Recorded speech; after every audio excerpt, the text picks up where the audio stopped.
तेज बारिश हो रही थी। वेस्ट ब्रिज यूनिवर्सिटी के गर्ल्स हॉस्टल की खिड़की पर बारिश की बूंदें इस तरह टकरा रही थीं, जैसे कोई अंदर आने की कोशिश कर रहा हो। रात के 11:59 बजे थे। लीना रहमान बाथरूम के आईने के सामने खड़ी होकर ब्रश कर रही थी। ऊपर लगी ट्यूबलाइट टिमटिमा रही थी। उसकी रूममेट तानिया रॉय बिस्तर पर बैठी मोबाइल देख रही थी। ठीक उसी वक्त डिजिटल घड़ी में समय बदला। 12 AM। पूरा कमरा एकदम शांत हो गया। लीना ने आईने की तरफ देखा और वो वहीं थम गई। आईने में कमरा दिख रहा था, सिंक दिख रहा था, ट्यूबलाइट दिख रही थी, लेकिन लीना वहां नहीं थी। उसके हाथ में पकड़ा ब्रश हवा में तैरता हुआ लग रहा था। नल से पानी गिर रहा था, लेकिन हाथ गायब था। लीना का शरीर डर से ठंडा पड़ गया। तानिया उठकर उसके पास आई और आईने की तरफ देखा। उसकी सांसें भारी होने लगी। अचानक क्रैक, आईने में दरार आ गई। ऐसा लगा मानो कांच हंस रहा हो। तानिया चीख पड़ी। आईना बहुत अजीब लग रहा था। कमरा जैसे और लंबा हो गया हो, अंधेरा और गहरा हो गया, और उस अंधेरे के बीच कोई खड़ा था। एक लंबा विकृत साया उनकी तरफ देखता हुआ। उस रात के बाद सब कुछ बदल गया। अगले कुछ दिनों में ये बात पूरे शहर में फैल गई। आधी रात को आईने चटकने लगे। शॉपिंग मॉल, लिफ्ट, गाड़ियों के शीशे, बाथरूम, हर जगह। सोशल मीडिया पर वीडियो फैलने लगे। लोग चीख रहे थे। किसी का हाथ कट रहा था तो किसी का दावा था कि टूटने से पहले आईने में कुछ और दिखाई दिया था। और फिर लोग गायब होने लगे। पुलिस ने इसे अफवाह बताया। न्यूज चैनलों ने इसे मास हिस्टीरिया कहा। लेकिन लीना सच जानती थी, क्योंकि हर रात वो चीज आईने के अंदर और करीब आ रही थी। पहले वो बहुत दूर दिखाई देती थी, फिर दरवाजे के पास आने लगी, और फिर ठीक लीना के पीछे। लेकिन जैसे ही लीना मुड़कर देखती, वहां कोई नहीं होता। 5वीं रात को तानिया गायब हो गई। लीना कमरे में लौटी तो बाथरूम का दरवाजा खुला था। फर्श पर कांच बिखरा पड़ा था, सिंक में खून था, और टूटे हुए आईने पर कांपते हाथों से लिखा था, आधी रात के बाद उनकी तरफ मत देखना।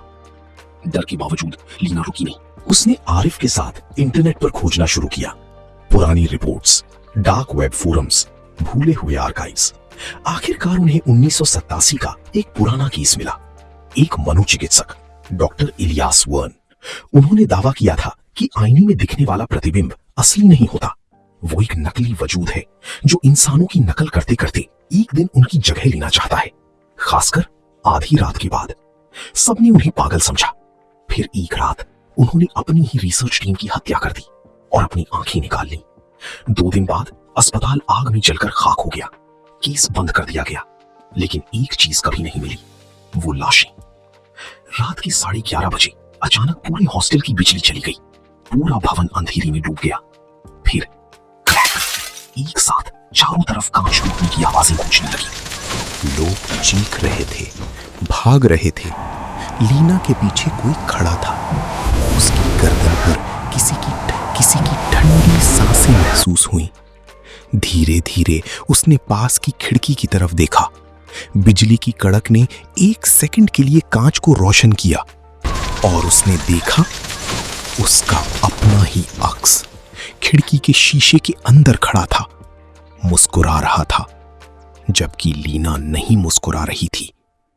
उस अक्स ने धीरे से अपने होठों पर उंगली रखी, चुप रहने का इशारा, और फिर धड़ाम, खिड़की एक धमाके के साथ टूट गई। अगली सुबह पूरा शहर खौफ में डूब चुका था, और लीना रहमान वो फिर कभी नहीं मिली।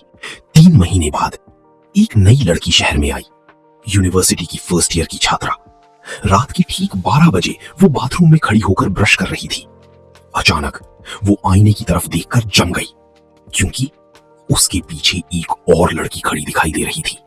पीला पड़ा चेहरा, काली आंखें, और फिर धीरे से वो लड़की मुस्कुरा दी।